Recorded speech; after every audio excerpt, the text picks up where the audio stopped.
A paz do Senhor para todos, meus queridos e amados ouvintes da Palavra de Deus. Quero nesta matitude desta manhã, mais uma vez, ministrar um texto da Palavra de Deus e que venha alcançar a tua vida como tem alcançado a minha. A Palavra de Deus, ela nos purifica. Quanto mais lemos, mais nós vamos ver que estamos errados. É como olhar no espelho. Quem não se olha no espelho não vê seus defeitos. Assim a Bíblia também, quem lê, dificilmente vai saber que está errado. E se alguém o corrige, aí a ignorância é maior. Mas para quem medita nela de dia e de noite, como disse o Senhor a Josué, que não há parte do livro da lei, e nela medita de dia e de noite. É o dever de cada um cidadão. Aqui não precisa nós obrigar ninguém ou forçar ninguém a meditar na palavra. Só come quem tem fome, e quem tem fome, conhecereis a verdade, e a verdade vos libertará. Quanto mais lemos, mais aprendemos. E hoje quero falar a respeito de um templo identificado. Como identificar um templo? Aí é a questão. E eu quero pegar aqui o texto de Jeremias, capítulo de número 7. Quero pegar aqui esse texto como base, que diz a palavra do Senhor, as promessas e as ameaças profetizadas à porta do templo. Veja bem, o título da palavra de Deus aqui, no Sagrado Livro, promessas e ameaças profetizadas à porta do templo. E quem profetizou? Jeremias. Deus usa o profeta Jeremias para falar com o povo. Vamos ver o que Jeremias fala. E a palavra que foi dita a Jeremias pelo Senhor, dizendo: põe-te à porta da casa do Senhor e proclama-lhe esta palavra. E dize: ouve a palavra do Senhor, todos de Judá, os que entrais por essas portas, para adorares ao Senhor. Assim diz o Senhor dos Exércitos, o Deus de Israel: melhorai os vossos caminhos e as vossas obras, e vos farei habitar neste lugar. Não vos fieis em palavras falsas, dizendo: templo do Senhor, templo do Senhor, templo do Senhor é este, mas deveras melhorardes os vossos caminhos e as vossas obras, e se deveras fazer de juízo entre um homem e entre o seu companheiro, não oprimirdes o estrangeiro, o órfão, a viúva, nem derramar sangue inocente neste lugar, nem andares após outros deuses para vos ou para o vosso próprio mal. Eu vos farei habitar neste lugar, na terra que dei a vossos pais de séculos e séculos.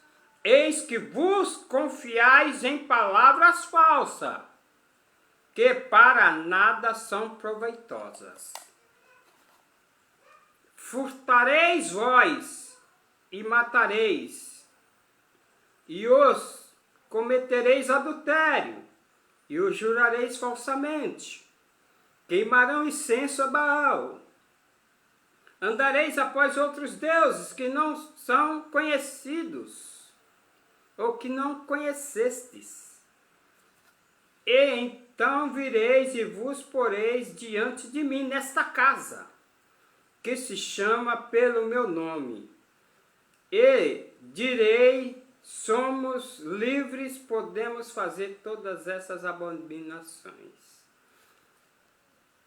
Olha a situação do povo, a maneira que eles falam. Não, somos livres, vamos fazer o que nós queremos. Jeremias, nesse capítulo, ele bateu forte demais.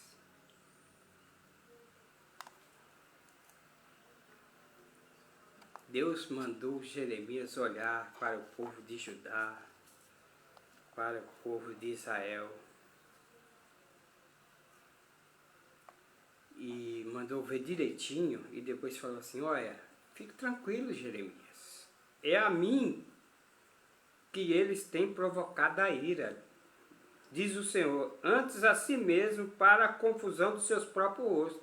Eles estão fazendo tudo isso aí, mas fique tranquilo. Eles estão fazendo isso aí é contra mim. Mas deixe. Um templo identificado. Veja bem a posição agora para se conhecer um templo, porque a palavra de Deus em Coríntios,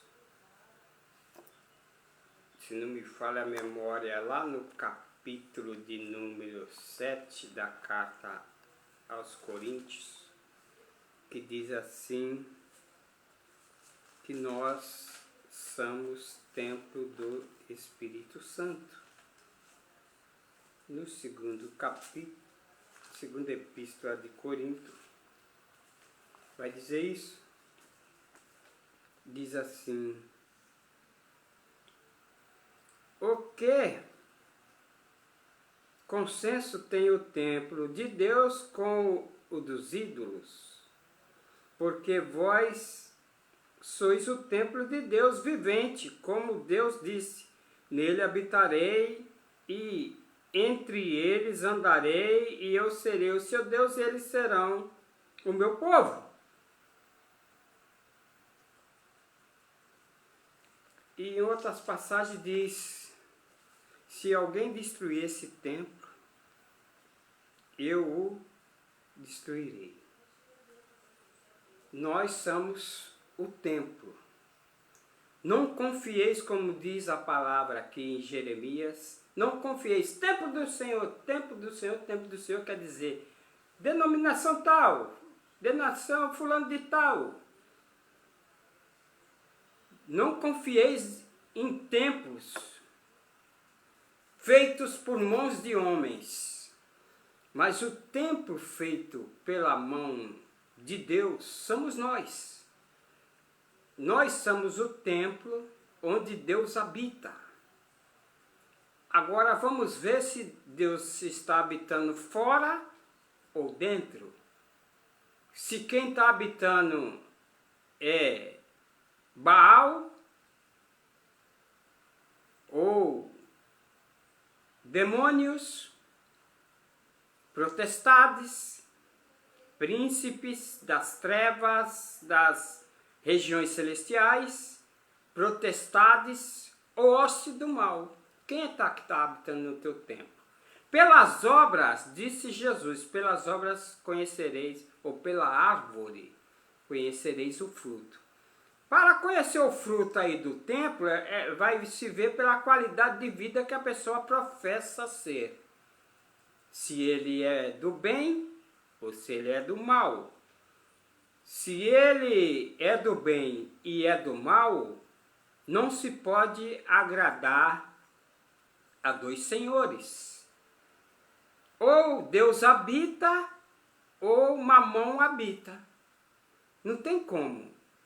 A palavra de Deus diz para aqueles que vivem na prática errônea, são filhos de Belial.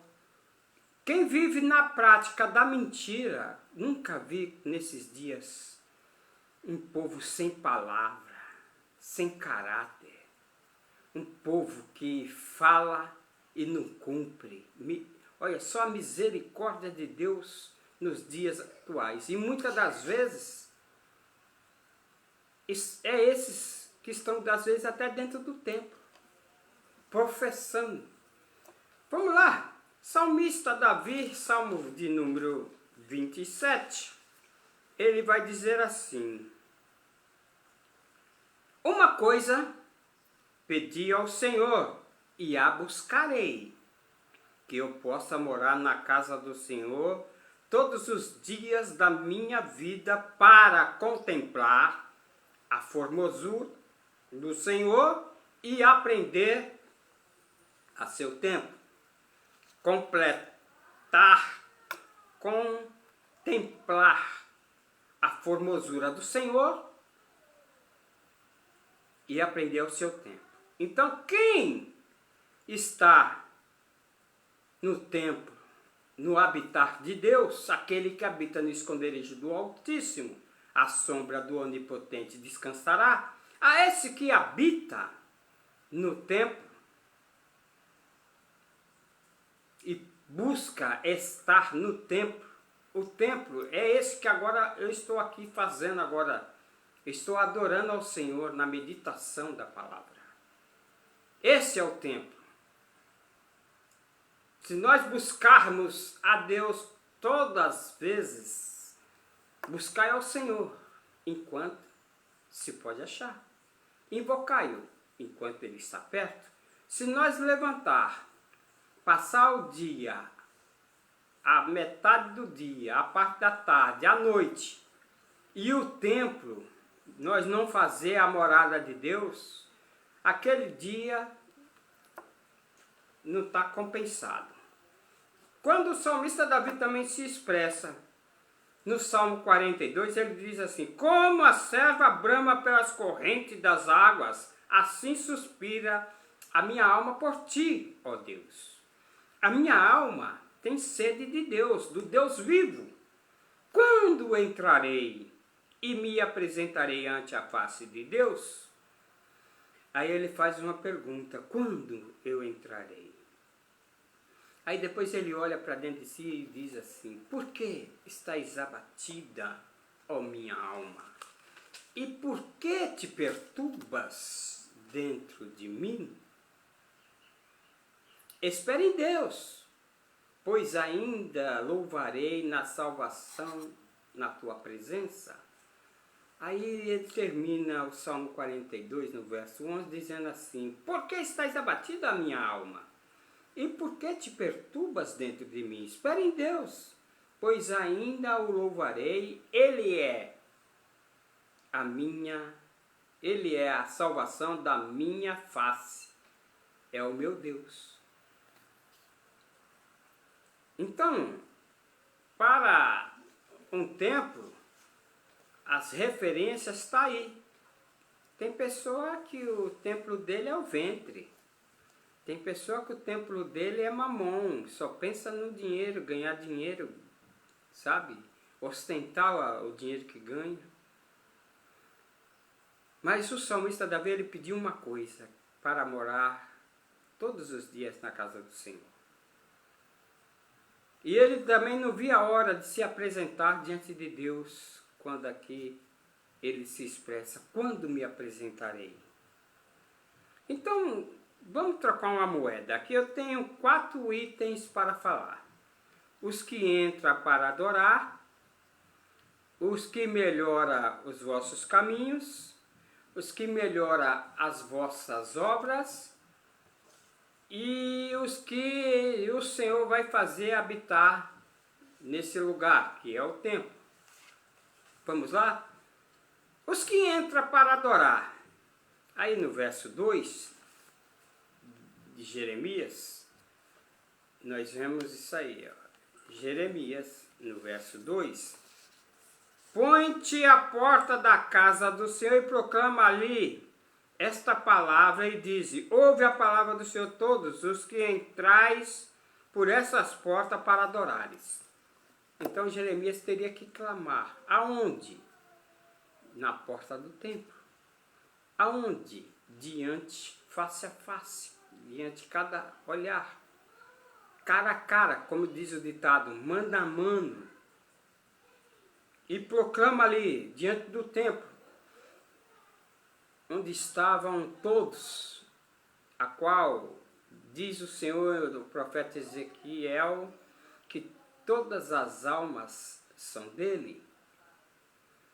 E todas essas almas é templo, é casa espiritual, ou às vezes é casa assombrada, ou casa abandonada. Na vida de muitas pessoas parece que é assim, pela maneira da vida que elas vivem. Vivem uma vida sem futuro algum, sem planejamento, uma vida de fracasso, de derrota. Por quê? Porque quem está habitando nesse templo não é Deus.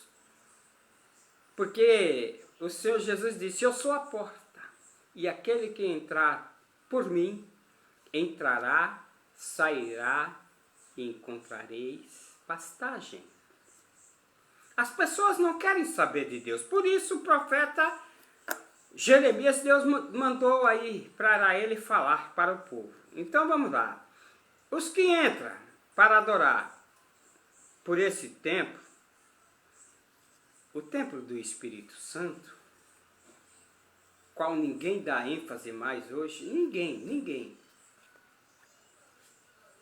Pouquíssimas pessoas hoje dão ênfase à pessoa do Espírito Santo. A pessoa do Espírito Santo não tem um valor para muitas denominações.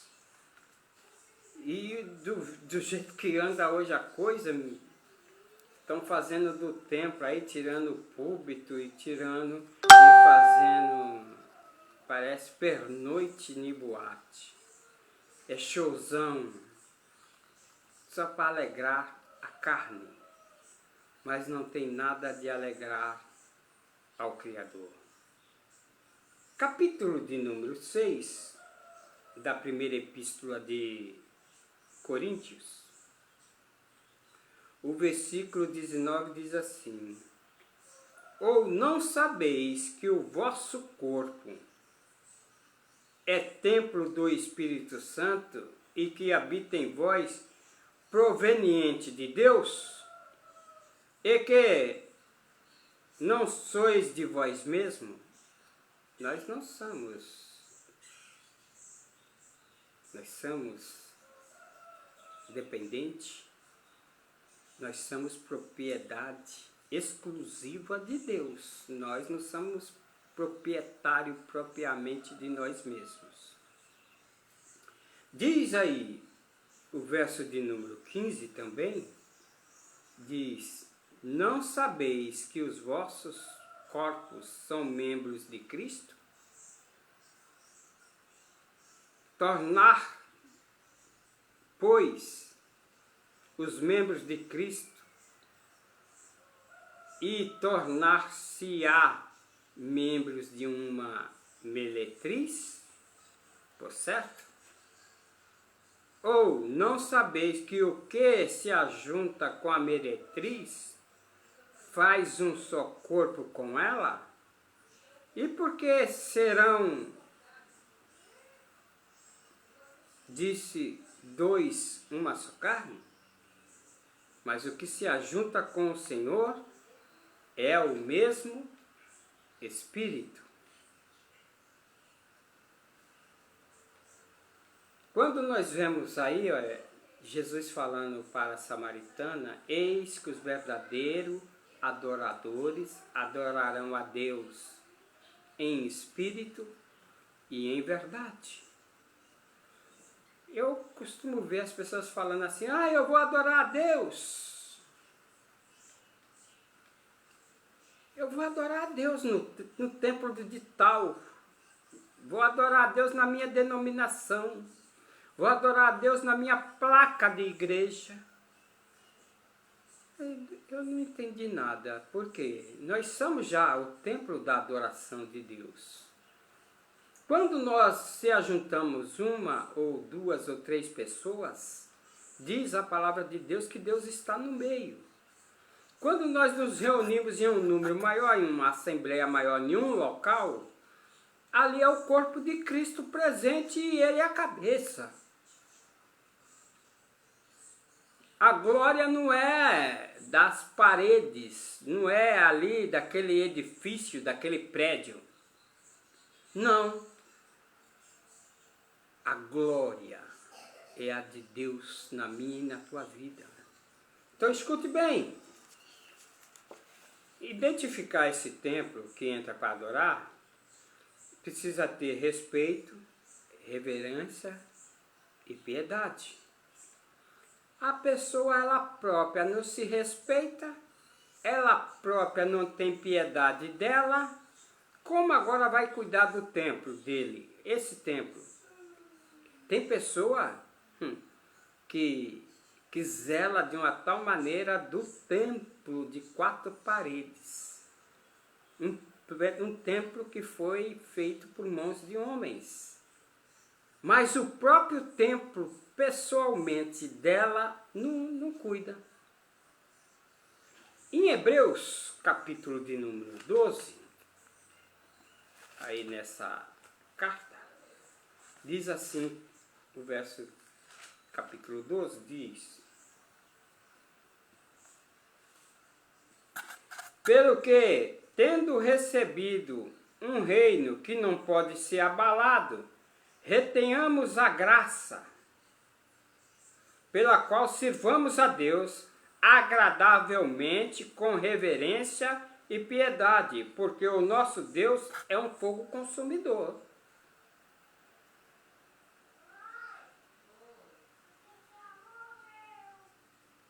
Porque tendo recebido um reino que não pode ser abalado, o reino do Senhor, o reino dos céus, o reino de Deus. Certa vez chegaram os discípulos perguntando: onde é o reino? Aí Jesus falou: olha, o reino de Deus está em vós. Vamos ver que em Atos dos Apóstolos, a palavra de Deus diz assim, capítulo de número 12, e o verso de número 5 diz assim: Pedro, pois, era guardado na prisão, mas a igreja fazia contínua oração por ele. A igreja fazia contínua oração. Quer dizer, o templo é lugar de interceder por os necessitados. Esse templo aqui, que sou eu, esse templo que é você, precisa haver intercessão nesse templo. Você está intercedendo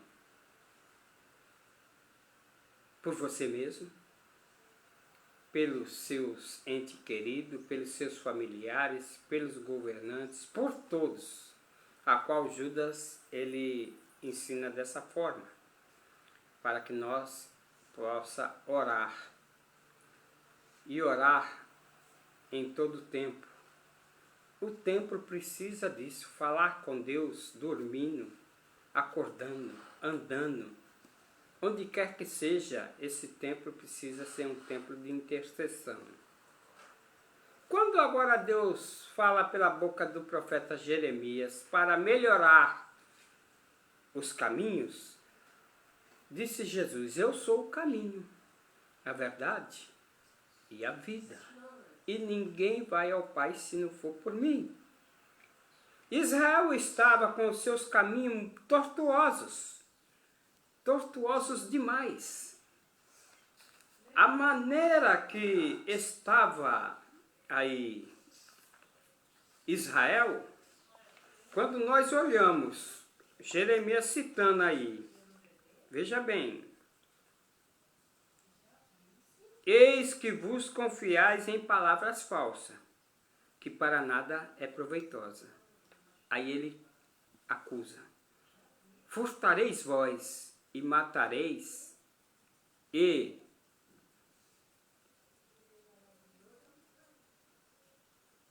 cometereis adultério?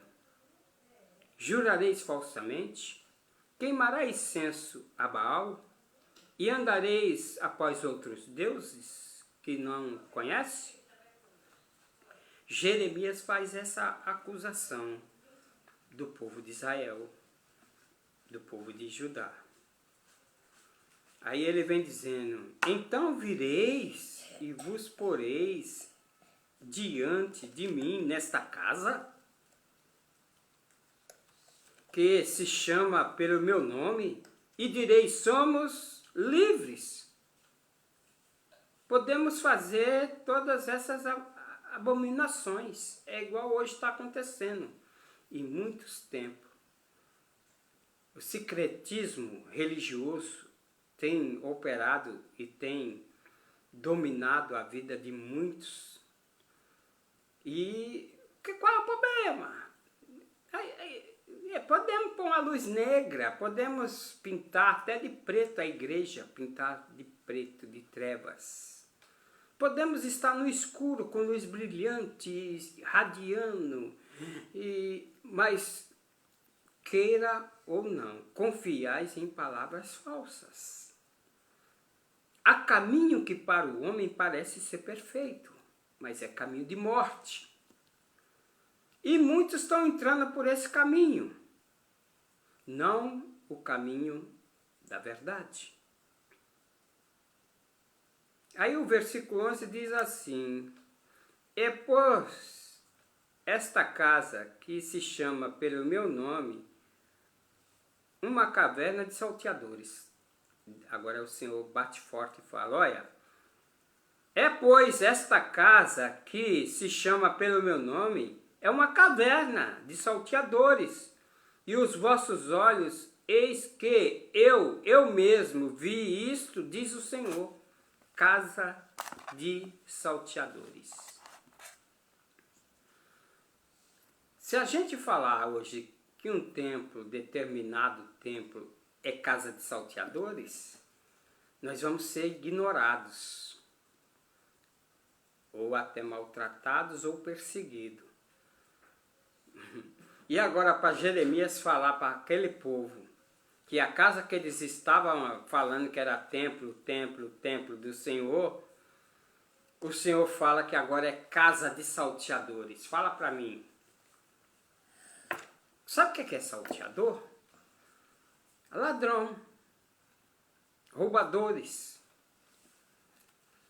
Mas Jeremias aí, e a palavra disse que eu mesmo vi essas coisas. Não foi eu, não foi outro. Foi Deus mesmo que viu. Mas agora põe agora ao meu lugar que estava em Siló, onde ao princípio fiz habitar o meu nome, a princípio. E vede que isso fiz por causa da maldade do povo de Israel.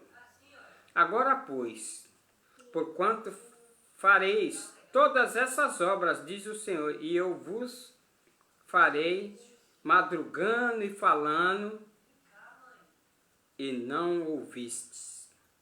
Chamei-vos e não respondestes. A misericórdia de Deus, ela vai muito longe para com o seu povo, para conosco. Agora no versículo 15 ele diz assim: e vos arrojarei da minha presença, como arrojei de todos os vossos irmãos e de toda a geração de Efraim. Tu, pois, não ores por este povo, nem levanteis por ele clamor ou oração, nem me importunes, porque eu não te ouvirei. Aí foi um dia ele falou: vê tu o que anda fazendo na cidade de Judá. Sabe o que ele estava fazendo? Adorando a outros deuses. Adorando a rainha dos céus. os filhos apanham a lenha, e os pais acendem o fogo, e as mulheres amassam farinha para fazer-lhes bolo à rainha dos céus e oferecerem libações a outros deuses para provocarem a ira, a minha ira. Que situação o povo estava acometendo? Não foi só isso não. Se você olhar o capítulo 7 de Jeremias, ele vai continuar falando as abominações e vai dar sequência aí no capítulo 8 do que o povo estava fazendo. E vai chegar um momento que ele vai dizer que o povo de Israel, o povo de Judá, vendia seus irmãos por um par de sapatos. Que covardia! Não era diferente de Deus falar: melhorai os vossos caminhos tortuosos. Procedimento inadequado. O verso 4 e 5 e 6, o procedimento deles era inadequado. Confiando em palavras falsas, fazendo mau juízo, atitudes de rebeldia, aí no verso de número 26, 27 e 28, a qual vou ler. Mas não me deram ouvido, nem inclinaram os seus ouvidos, mas endureceram a sua cerviz e fizeram pior que os seus pais. Dizer-lhe-ás, pois, todas essas palavras, mas não te deram ouvido. Chamá-lo-ás, mas não te responderam. E dirás: uma gente é essa, que não dá ouvido à voz do Senhor, o seu Deus, e não aceita a correção. Já pereceu a verdade e se arrancou da sua boca.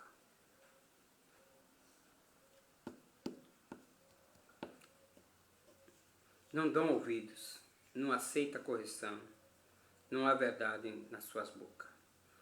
Quando olhamos o salmista Davi no Salmo 119, Salmo 119,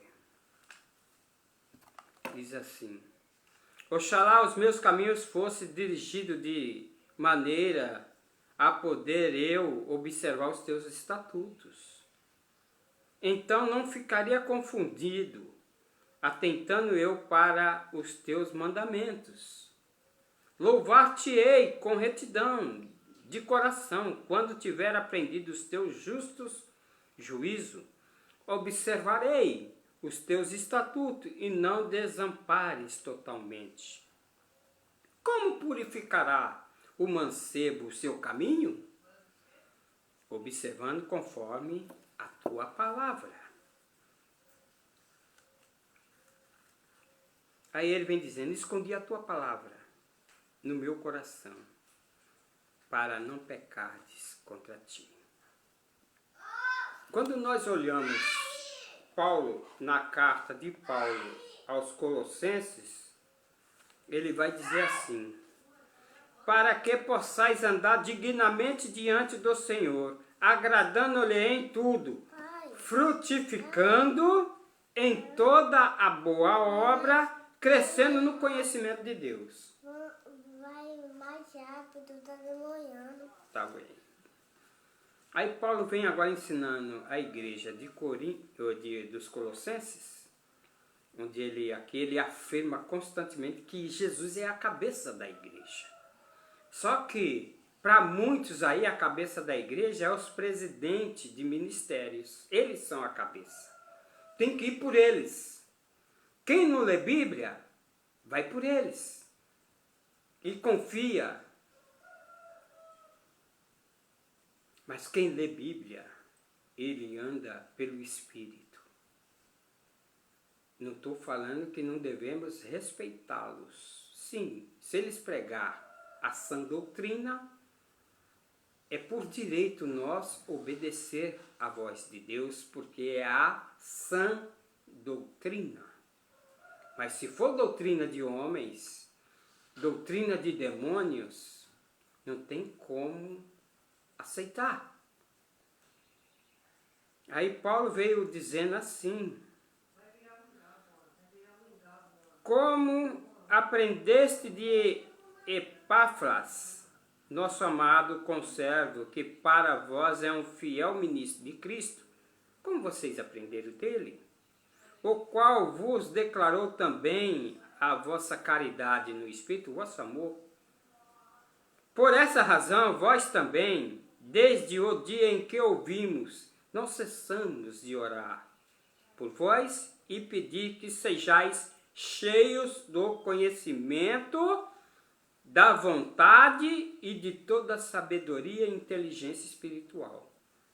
Veja bem, a maneira de Paulo expressar e fazer o pedido e orar para que os irmãos viessem a ser cheios do conhecimento, da vontade e de toda a sabedoria e inteligência espiritual. Olhe bem, não é estar preso, dominado, controlado por determinadas regras humanas, para que possais andar dignamente diante do Senhor, agradando em tudo. Aí vem, frutificando em toda boa obra, crescendo no conhecimento de Deus. Está cheio de anão aí dizendo que é de Deus, mas não cresceram, não encheram do conhecimento da vontade de Deus. É mais fácil fazer a vontade do homem, mas a vontade de Deus ninguém quer fazer. Então melhorai os vossos caminhos. Quando vemos aí o procedimento inadequado, atitudes de rebeldia, e quando nós olhamos Paulo agora na carta aos Tessalonicenses, Paulo vai ensinar também assim, dessa maneira. Paulo na carta aos Tessalonicenses, no capítulo 4, verso 1, diz assim a palavra de Deus: mas o Espírito expressadamente diz que nos últimos tempos apostarão alguns da fé, dando ouvido a espíritos enganadores e a doutrina de demônios, pela hipocrisia de homens, falando mentira, tendo cauterizado a sua própria consciência, proibindo o casamento e ordenando a abstinência de manjares que Deus criou para os fiéis e para conhecerdes a verdade, a fim de usarem deles com ações de graça. Aí vem a palavra Paulo falando, porque toda criatura de Deus é boa, e não há nada que rejeitasse senão recebido com ações de graça. Porque a palavra de Deus e pela oração é santificado. É santificado. Então vamos lá. Melhorai as vossas obras.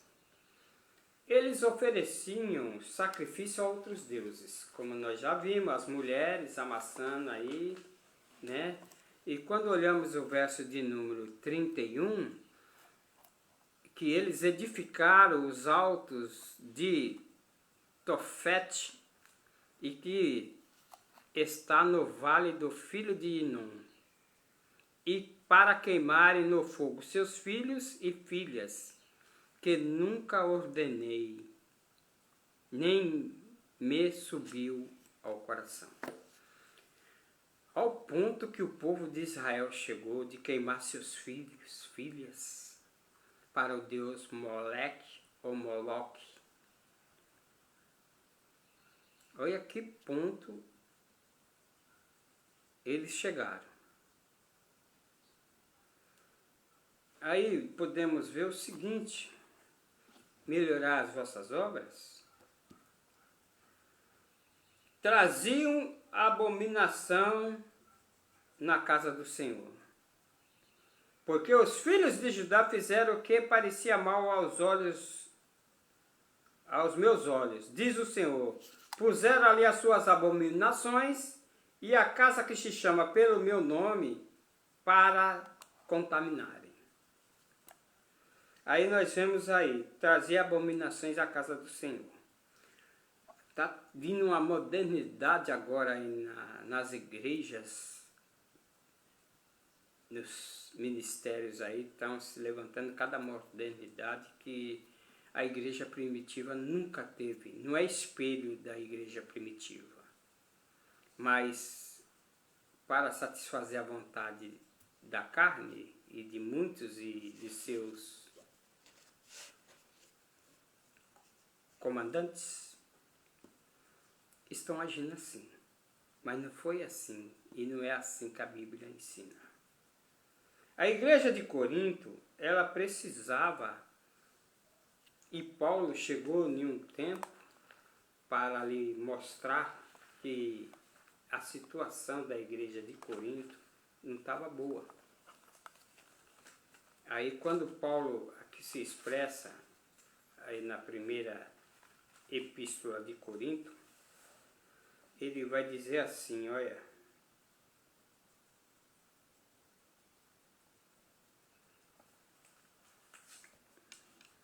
rogo-vos, pois, irmãos, pelo nome de nosso Senhor Jesus Cristo, que digais todos uma mesma coisa, e que não haja entre vós dissensões, antes sejais unidos em um mesmo sentido, em um mesmo parecer. Então estava tendo algo ali duvidoso. Estava tendo algo duvidoso. Tendo dissensão, ninguém falava a mesma coisa. Estava uma discórdia na igreja de Corinto. E quando nós observamos aí no capítulo 15,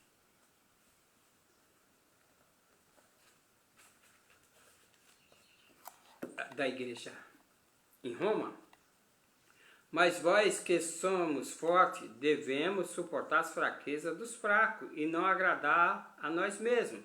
Portanto, cada um de nós agrade seu próximo, no que é bom para edificação. Porque também Cristo não agradou a si mesmo, mas como está escrito, sobre mim caíram as injúrias do que te injuriavam.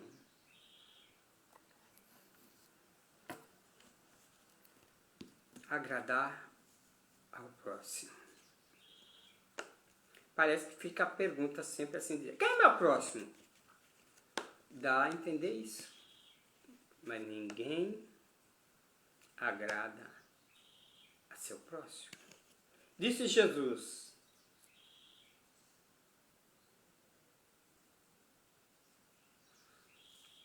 se vós amardes uns aos outros, todos conhecerão a vós como sendo meu discípulo.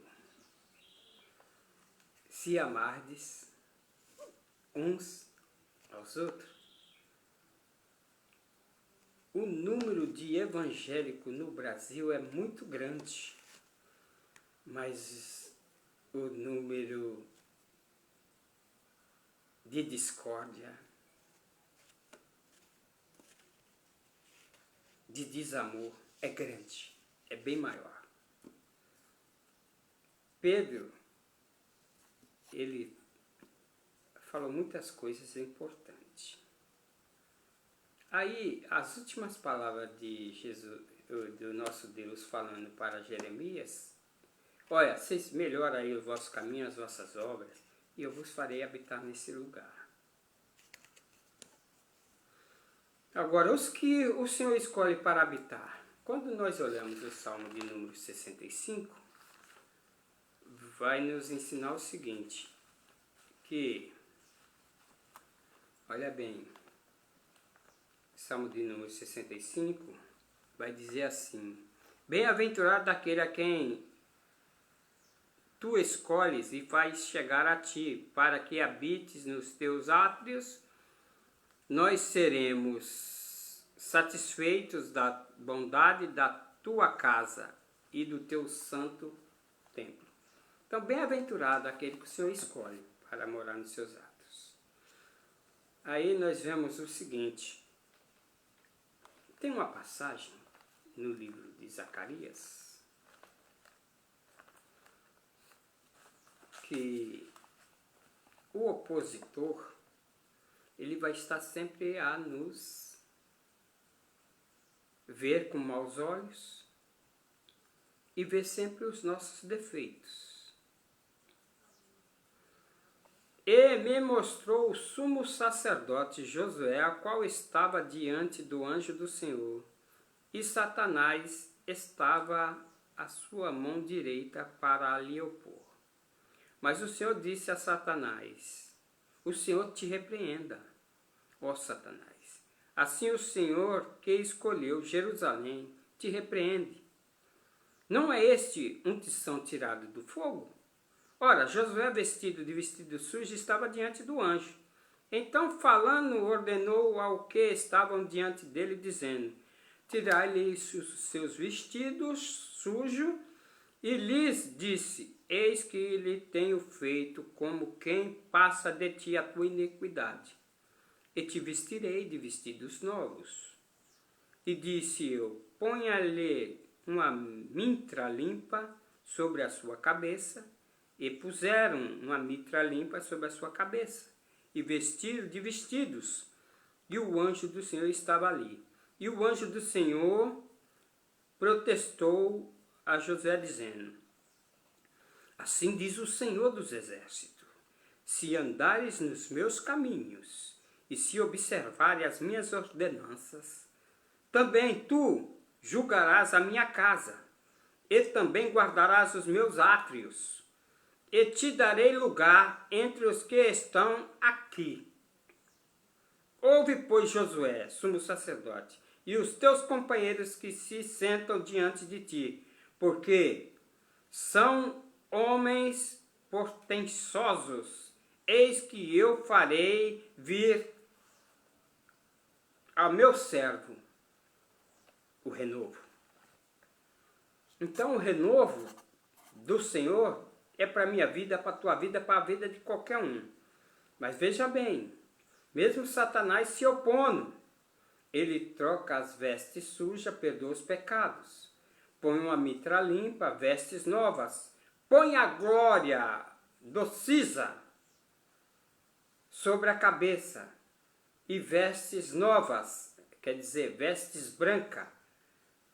E faz agora um renovo, faz uma mudança de vida. Tirou meus pés de um charco de lodo, firmou meus pés sobre a rocha e pôs um novo cântico na minha boca.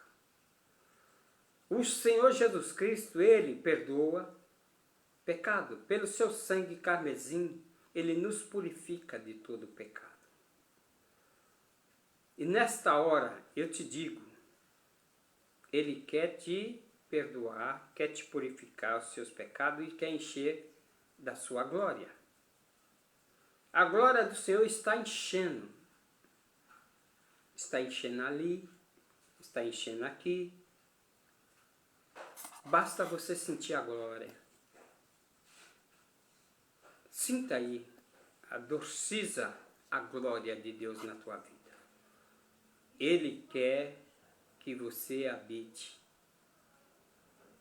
e faça habitar no seu templo. Seja templo do Senhor na tua vida. Shalom, Deus os abençoe.